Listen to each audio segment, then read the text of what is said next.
শরীয়তপুরের ভেদরগঞ্জের বিভিন্ন মসজিদে শুক্রবার বাদ জুম্মা বাংলাদেশ জাতীয়তাবাদী দল বিএনপির চেয়ারপারসন সাবেক প্রধানমন্ত্রী বেগম খালেদা জিয়ার রোগ মুক্তি, সুস্থতা ও দীর্ঘায়ু কামনা করে মহান আল্লাহর দরবারে দোয়া ও মোনাজাত করা হয়েছে।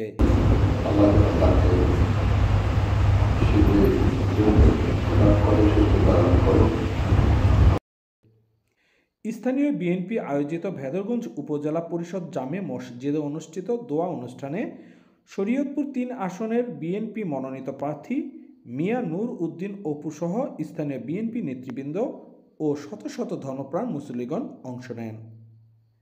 পরে মুসল্লিগণের মাঝে তবরক বিতরণ করা হয়। দোয়া মোনাজাত পরিচালনা করেন মসজিদের পেশ ইমাম। স্বদেশ সংবাদ, শরীয়তপুর।